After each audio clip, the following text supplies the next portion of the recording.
चलिए स्टूडेंट, आनंद online classes में कर्णेश कुमार आपको वेलकम करते हैं। आज हम आप लोगों को हिंदी ग्रामर में कारक को बताने वाले हैं। कारक, उसके चिन्ह और उसका उपयोग। एक बात देखिए, कारक करता क्या है। तो देखिए एक बात, कारक क्या करेगा तो संज्ञा या सर्वनाम के बीच अन्य पदों के साथ जो क्रिया का संबंध होता है, यानी क्रिया का संबंध जितने भी पद होंगे उससे यदि बताता है तो उसको हम लोग कारक कहते हैं। यानी यहाँ पे हमने जो बोला कि कारक क्या है, तो संज्ञा या सर्वनाम का वाक्य के अन्य पदों विशेषता क्रिया के साथ जो संबंध बताता है उसे कारक कहते हैं। ठीक है। कारक के कितने भेद होते हैं? तो कारक के 8 भेद होते हैं। आपको कौन कौन सा? तो देखिए, जो भी कारक होगा उसका अपना एक अर्थ होगा, उसका एक अपना एक चिन्ह होगा और अपने अर्थ और चिन्ह ही के आधार पे वो इस्तेमाल किया जाएगा। जैसे यहाँ पे बात की कर्ता, तो एक बात देखिए, एक जनरल मॉड का चीज है कि कर्ता कौन होता है, तो जो करने वाला है वो कर्ता कहलाएगा। जैसे वह जाता है या वह पढ़ता है, तो वह यहाँ क्या है? करता है। तो जनरली वह के साथ जो ने होता है वो चिन्ह क्या होता है? तो हिडन होती है। यानी ने को हम लोग रिप्रेजेंट करते हैं और कहीं नहीं भी करते हैं।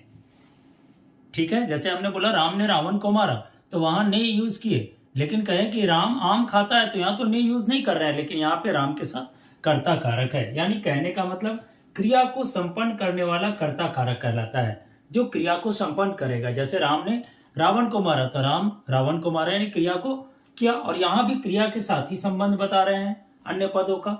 ठीक है। दूसरा होता है कर्म कारक, क्रिया से प्रभावित होने वाला, जो क्रिया से प्रभावित होगा और जो कर्ता के द्वारा प्रभावित होगा वो क्या कहलाएगा? आपका कर्म कहलाएगा। और इसमें चिन्ह जो होता है वो को चिन्ह होता है। याद रखिएगा, को चिन्ह होगा, इसमें ने चिन्ह होता है। ठीक है। अब करण कारक, तो जिससे सहायता का बोध हो। तो सहायता का बोध कहने का मतलब क्या? तो देखे होंगे, जैसे कहते हैं कि वह कलम से लिखता है, तो वो क्या कर रहा है? कलम से लिख रहा है। तो यहाँ पे क्या हो रही है? सहायता का बोध हो रहा है, इसलिए वो कौन सा कारण कारक होगा? तो करण कारक होगा। यानी अभी तक हम लोग पढ़े कारक क्या है, तो एक बात तो क्लियर हो गया कि कारक क्या है। तो संज्ञा या सर्वनाम का या उसके पदों को खास करके विशेष करके क्रिया के साथ संबंध बताएगा तो उसको हम लोग कारक कहेंगे। कारक का 8 भेद हुआ, जिसमें से 3 भेद का भी बात की है, कर्ता कारक, कर्म कारक और करण कारक। अब बात करते हैं संप्रदान कारक से। संप्रदान कारक का इसका स्क्रीनशॉट ले लीजिए। अब जो होगा वो कौन सा? संप्रदान कारक। कोई खास नहीं, छोटा सा ही डेफिनेशन होगा। चलिए स्क्रीनशॉट ले लिए होंगे। अब देखिए संप्रदान कारक क्या होगा। तो देखिए संप्रदान कारक क्या होता है, तो देखिए किसी के उद्देश्य को फॉलो कराता है ये। ठीक है।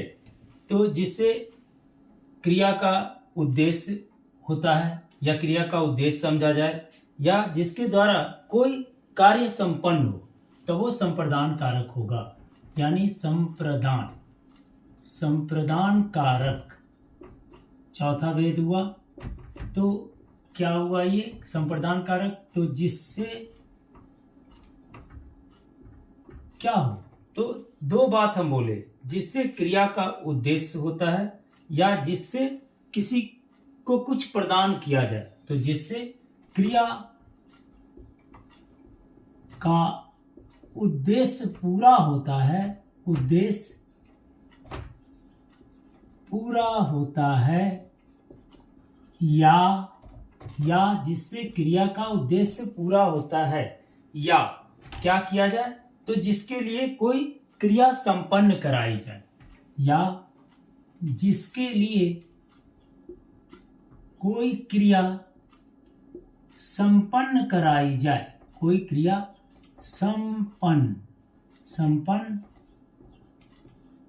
कराई जाए, उसे क्या कहते हैं? संप्रदान कारक कहते हैं।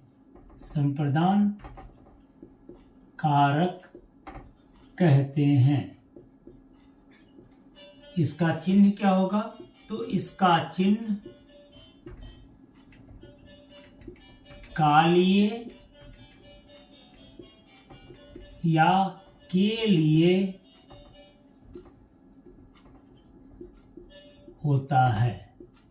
ठीक है, जैसे मोहन राम के लिए बाजार जाता है तो क्रिया का उद्देश्य पूरा करा रहा है। तो किसके लिए जा रहा है? तो राम के लिए जा रहा है, या जिससे कोई क्रिया संपन्न कराई जा रही है। ठीक है, पांचवा जो हो गया वो कौन सा? तो आपादान कारक। तो आपादान कारक से क्या होता है? तो अलगाव का बोध होता है। ठीक है, तो इसको डायरेक्ट लिखें कि इससे अलगाव का बोध होता है। इससे किसका बोध होता है? तो अलगाव। ठीक है, अलगाव का बोध होता है। इसका चिन्ह भी से होता है, जैसे करण का होता है। बात समझ रहे हैं? इसका भी चिन्ह क्या होगा? से होगा। जिस तरह से आपका किसका होता है? तो करण का होता है। लेकिन यहाँ क्या होगा? तो अलगाव होगा। जैसे पेड़ से पत्ते गिरते हैं, कह रहे हैं कि नहीं? तो क्या हो रहा है? पेड़ से पत्ता क्या हो रहा है? अलग हो रहा है। तो यहाँ अलगाव हो रहा है, तो यहाँ पे कौन सा कारक हुआ? आपादान कारक हुआ। तो इसका चिन्ह से होता है। इसका चिन्ह से होता है। समझ रहे हैं बात को? चलिए, छठा जो हुआ वो कौन सा? तो संबंध कारक। तो संबंध कारक क्या करेगा? तो जहां दो पदों के बीच पारस्परिक संबंध स्थापित करेगा। तो संबंध कारक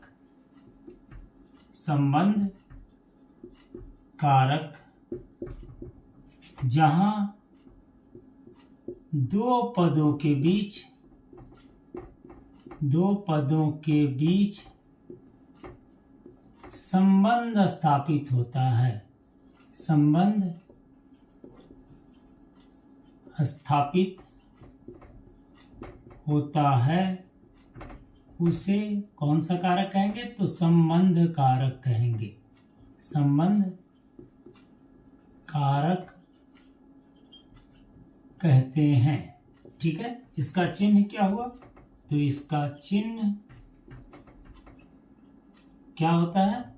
तो का, के, की आदि होता है।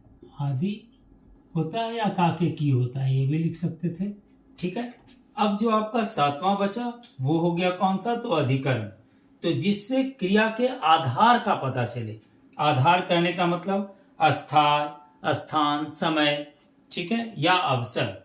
तो यहाँ पे हो गया सातवां अधिकरण कारक।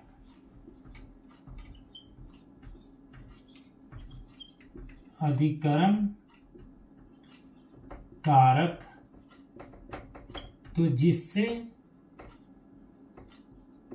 क्रिया के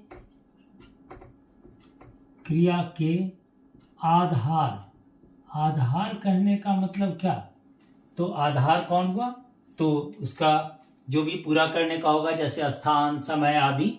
क्रिया का आधार कौन? तो स्थान, समय का बोध हो, यानी स्थान, समय आदि का बोध हो। आदि का बोध हो, उसे क्या कहते हैं? तो अधिकरण कारक कहते हैं। अधिकरण कारक कहते हैं। इसका चिन्ह क्या होगा? तो इसका चिन्ह में पर होता है। इसका चिन्ह क्या होता है? तो में या पर होता है। जैसे वह छत पर बैठा है, ठीक है, तो स्थान का बोध करा दिए। अभी वह घर में रहता है, तो ये भी अभी घर में रह रहा है, तो उसका अवस्था को बता रहे हैं। तो ये सब क्या होगा? अधिकरण कारक होगा। यानी इसका हो गया चिन्ह से अलगाव का बोध हुआ, तो इसका का लिए और के लिए हो गया, और इसका हो गया का के की, और इसका हो गया में पर। ठीक है, स्क्रीनशॉट ले लीजिए। चलिए, अब सबसे अंतिम वाले का बात करेंगे, वो है संबोधन। तो जिससे किसी को पुकारा या संबोधित किया जाए, जैसे हे, हो, जी, अरे। ठीक है, तो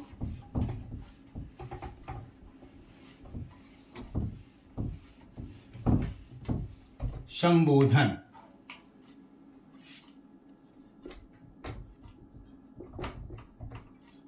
संबोधन ये भी कारक का आठवां भेद है। तो जिससे किसी को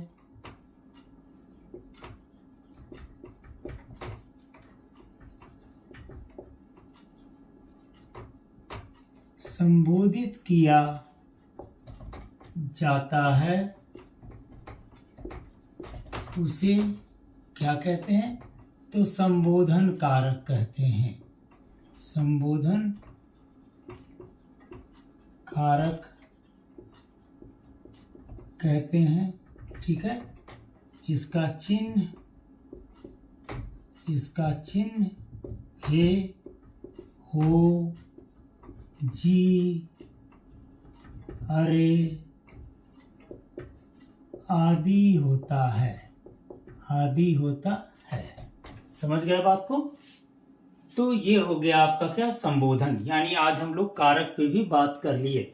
अब आप लोग बात बोलेंगे, आप लोग हमारे चैनल को सब्सक्राइब कीजिए, क्योंकि इसमें हर तरह का वीडियो अपलोड कर रहे हैं। आपको जो यूजफुल वीडियो रहेगा तो कम से कम उसका नोटिफिकेशन आपको तुरंत मिलेगा और उसको फिर से आप उसका क्लासेस कर सकते हैं और इससे आपको गेन होगा। क्योंकि ये तो एग्जामिनेशन, सभी एग्जामिनेशन में हिंदी ग्रामर की जरूरत है ही, जो भी आपका रेगुलर एग्जाम होता है सो। इसके अलावा यदि कंपटीशंस में आपको खास करके पर्टिकुलर बिहार या स्टेट लेवल कंपटीशंस में क्लियर करना है तो आपको हिंदी पढ़ना ही पड़ेगा। इसलिए आप लोगों का जो क्लासेस ले रहे हैं, बार बार हम वीडियो अपलोड कर रहे हैं, आप आनंद ऑनलाइन क्लासेस को सब्सक्राइब कीजिए चैनल को, और उसके बाद हमारे क्लास का थोड़ा फायदा लीजिए। चलिए, धन्यवाद।